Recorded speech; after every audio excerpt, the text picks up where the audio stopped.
महाराष्ट्र राज्य शासनाने गौरी गणपती उत्सवानिमित्त एक महत्त्वपूर्ण निर्णय घेतला आहे। राज्यातील पात्र शिधापत्रिकाधारकांना आनंदाचा शिधा वितरित करण्याचा हा निर्णय नागरिकांच्या हिताचा असून सणकाळात त्यांना दिलासा देणारा ठरणार आहे। या निर्णयामागील तपशील आणि त्याचे महत्त्व समजून घेऊया। शासन निर्णयाचे स्वरूप 12 जुलै 2024 रोजी महाराष्ट्र शासनाच्या अन्न, नागरी पुरवठा व ग्राहक संरक्षण विभागाने एक महत्त्वपूर्ण शासन निर्णय जारी केला।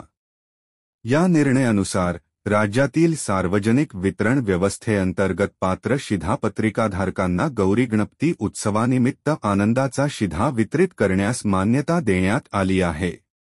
लाभार्थी कोण? या योजनेचा लाभ पुढील गटांना मिळणार आहे। अंत्योदय अन्न योजनेचे लाभार्थी, प्राधान्य कुटुंब शिधापत्रिकाधारक।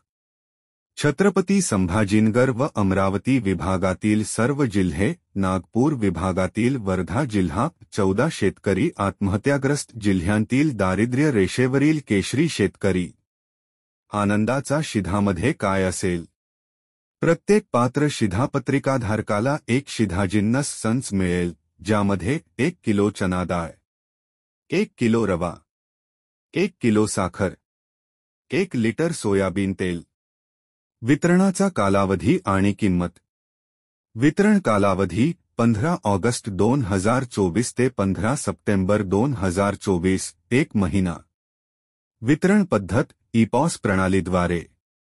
किंमत 100 रुपये प्रतिसंच, सवलतीच्या दरात।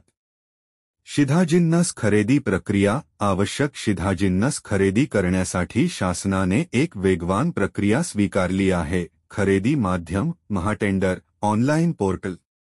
निविदा कालावधी सामान्य 21 दिवसांऐवजी फक्त 8 दिवस।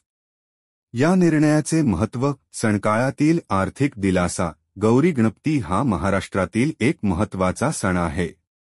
या काळात बाजारभाव वाढलेले असतात। आनंदाचा शिधा योजनेमुळे गरीब व मध्यमवर्गीय कुटुंबांना सणाच्या खर्चात बचत करता येईल। शिवाय सवलतीच्या दरात मिळणाऱ्या या जिन्नसांमुळे त्यांच्या अन्नसुरक्षेलाही हातभार लागेल।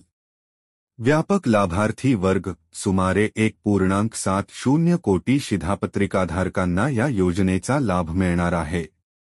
यामध्ये शहरी व ग्रामीण भागातील गरीब, शेतकरी आणि मध्यमवर्गीय कुटुंबांचा समावेश आहे। विशेषतः शेतकरी आत्महत्याग्रस्त जिल्ह्यातील लाभार्थींचा समावेश हा निर्णय महत्त्वपूर्ण बनवतो। पोषण सुरक्षा। आनंदाचा शिधामध्ये समाविष्ट केलेले जिन्नस पौष्टिक आहेत।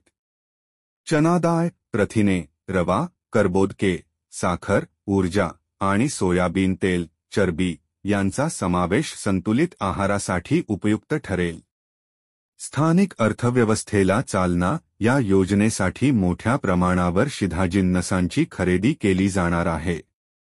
यामुळे स्थानिक उत्पादक आणि व्यापाऱ्यांना फायदा होण्याची शक्यता आहे।